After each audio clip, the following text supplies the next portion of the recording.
ये है आवाज न्यूज नेटवर्क और आप देख रहे हैं आवाज भारतवर्ष।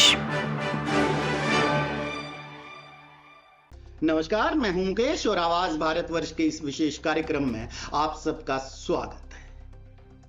आज का कार्यक्रम का विषय वो विषय जिसके लिए संसद से लेकर सड़क तक कोहराम मचा हुआ है, हाहाकार मचा हुआ है। बात राणा सांगा के ऊपर दिए गए उत्तर प्रदेश के माननीय सांसद के व्यक्तित्व। शायद समाजवादी पार्टी का मानसिक संतुलन आजकल कुछ ठीक नहीं चल रहा, जो वो हिंदुओं को बार बार अपमानित करने में कोई कसर नहीं छोड़ रही, या हिंदुओं के वीर नायकों को, वीर योद्धाओं को, हिंदुओं के प्रेरणा स्रोतों का अपमान करने का मौका नहीं छोड़ रहे और बार बार इस तरीके के वक्तव्य दे रहे हैं जो उनके लिए आत्मघाती साबित हो सकते।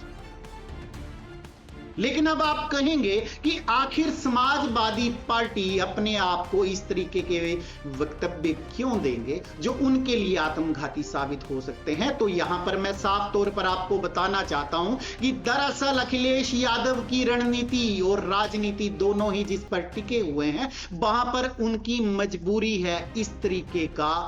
आचरण करना, क्योंकि अगर अखिलेश यादव इस तरीके से आचरण नहीं करेंगे तो उनको यह डर सता रहा है कि उनका जो वोट बैंक है वो उनसे छिटक जाएगा, क्योंकि कांग्रेस जिस तरीके से अंदर ही अंदर मुसलमान वोट बैंक को अपनी तरफ करने के लिए जुटी हुई है, जिस तरीके से कांग्रेस देश भर के मुसलमानों को यह संदेश दे रही है कि उनका हित केवल कांग्रेस ही साध सकती है, उसका सबसे बड़ा डर अखिलेश यादव को सता रहा है। क्योंकि 2027 में विधानसभा के चुनाव आ रहे हैं और 2027 में अगर अखिलेश यादव को यूपी का सत्ताधीश बनना है, 27 के सत्ताधीश जैसा कि उनके समर्थक उनके बारे में कहते हैं, अगर उनको इस चुनौती को सच कर दिखाना है तो ऐसे में पूरे का पूरा मुसलमान वोट बैंक एक मुश्त उनको चाहिए और कांग्रेस उनके लिए उनके इस गढ़ में सेंध ना लगा पाए। तो ऐसे में उत्तर प्रदेश के पूर्व मुख्यमंत्री और समाजवादी पार्टी के नेता अखिलेश यादव की यह मजबूरी बन जाती है। जिस तरीके की उनकी सोच है उसके ऊपर मैं कह रहा हूं कि वो और उनके नेता हिंदू देवी देवताओं की बात हो, चाहे हिंदुओं के सम्मान के प्रतीकों की बात हो या हिंदुओं के नायकों कोई बात हो, उनको नीचा दिखाने के लिए कोई कोर कसर नहीं छोड़ेंगे। और राणा सांगा पर दिए गए बयान को भी आप इसी कड़ी में देख सकते हैं। इससे पहले आपको याद है ना, अभी कुछ ही दिन हुए मुंबई के समाजवादी पार्टी के नेता अबू आजमी ने औरंगजेब की कैसे तारीफ की थी। इससे आपको उनके दिमागी संतुलन का पता चलता है या किस तरीके से, किस हीन भावना से वो लोग हिंदू और हिंदुस्तानियों को देखते हैं और बाहर के दुर्दांत आक्रांताओं को अपना आइडल मानते हैं। ये उनकी मेंटेलिटी, उनकी मानसिकता इस तरीके से आपको दिखाती है। तो इसी कड़ी में अब ये वक्तव्य भी राणा सांगा के ऊपर जो बयान दिया गया, ये जानबूझकर दिया गया ताकि मुसलमान वोट बैंक को अपनी तरफ रिझाया जा सके या उनको ये दिखाया जा सके कि उनके लिए सबसे ज्यादा,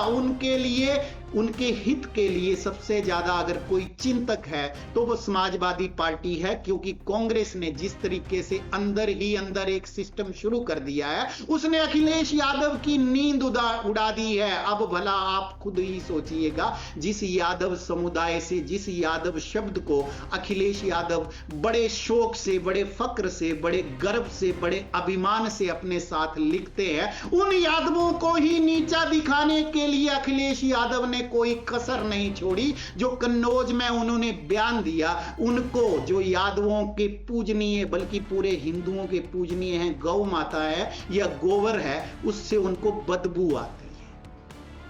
अब ये बदबू किस तरीके से उनको आती होगी, वो अपने बयान में कहते हैं कि जिनको बदबू से प्रेम है वो गौशाला बना रहे हैं, हम तो इत्र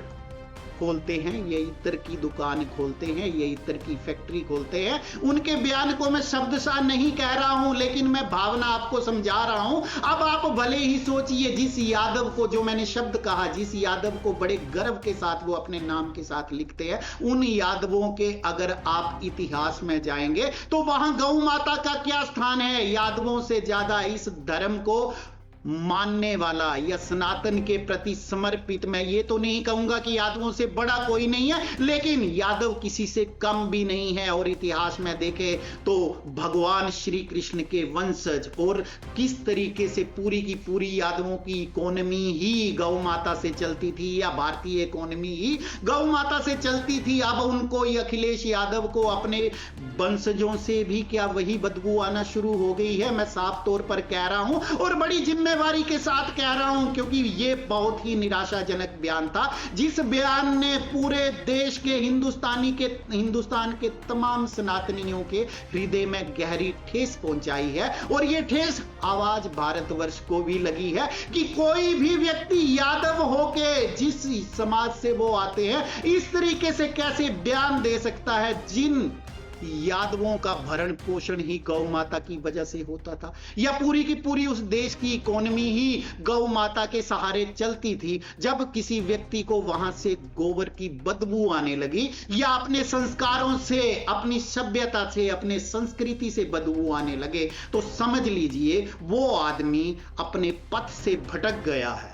और अब सोचना तमाम यादवों को होगा, समस्त यादवों को होगा, कि क्या वो किसी एक ऐसे व्यक्ति के साथ चल सकते हैं जो कहने को तो यादव है, लेकिन यादवों के अपमान का कोई मौका नहीं छोड़ता, और सिर्फ मुसलमानों को खुश करने के लिए, मुसलमान वोट बैंक को खुश करने के लिए इस तरीके की बातें कहता हो, इस तरीके के बयान देता हो। इस तरीके की भी फीडबैक आवाज भारतवर्ष को आ रही है। अपने सारे दर्शकों से, जितनों से भी बात हुई है, उसमें इस बयान को, अखिलेश यादव के बयान को, ज्यादातर उत्तर प्रदेश के यादवों ने भी आलोचना की है। या जो भी सनातनी है, जो भी हिंदुस्तानी सभ्यता, सनातन संस्कृति और सभ्यता पर गर्व महसूस करता है, उसके दिल पर यह ठेस पहुंचाने वाला बयान था। लेकिन अखिलेश यादव किस अहंकार में, किस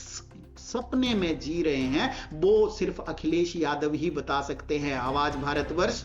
सिर्फ अखिलेश यादव को इतनी ही सलाह देने चाहेगा कि राजनीति कीजिए, खूब जम के कीजिए, लेकिन साथ में अपनी सभ्यता, अपनी संस्कृति, अपने संस्कार पर भी गर्व कीजिएगा। और आपको अगर गर्व ना हो रहा हो तो अपने यादवों के इतिहास को एक बार जरूर पढ़िएगा। और अगर खुद पढ़ने का समय ना हो तो अपने चाचा शिवपाल यादव की सानिध्य में जाइएगा और उनसे एक बार पूछिएगा, जिस तरीके से यादवों के आत्मसम्मान की लड़ाई आदरणीय मुलायम सिंह यादव के साथ मिल करके शिवपाल यादव ने लड़ी है, उनको आज भी वो घटनाएं आपको शिवपाल यादव बता देंगे कि उन्होंने यादवों के लिए किस तरीके से संघर्ष किया था, या किस तरीके से गौ माता की इकोनॉमी जो चलती थी, जहां से आपको आज बदबू आ रही है, किस तरीके से उसी गौ माता के आशीर्वाद से पल करके तमाम यादव इतने सक्षम बने हैं कि आज पूरे देश में अपने शौर्य का परचम लहरा रहे हैं। इसके बारे में ज्यादा कहूंगा तो बहुत ज्यादा हो जाएगा, लेकिन जाते जाते अखिलेश यादव को इतना ही सलाह कि राजनीति कीजिए, जम के कीजिए, योगी को भी कोसिए, जम के कोसिए, लेकिन कम से कम अपने इतिहास को मत कोसिए।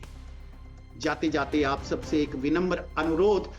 कि अगर आपको हमारे चैनल का कंटेंट पसंद आ रहा है तो कृपया हमारे चैनल को सब्सक्राइब कीजिए और बेल आइकन को दबाना ना भूलिएगा। इस वीडियो को लाइक कीजिए, शेयर कीजिए और हाँ, कमेंट करना ना भूलिएगा। बहुत बहुत धन्यवाद। नमस्कार। अगर आप हमें YouTube पर देख रहे हैं तो हमारे चैनल को सब्सक्राइब करें और बेल आइकन को दबाना ना भूलें। अगर आप हमें Facebook पर देख रहे हैं तो कृपया हमें लाइक, शेयर और कमेंट करना ना भूलें।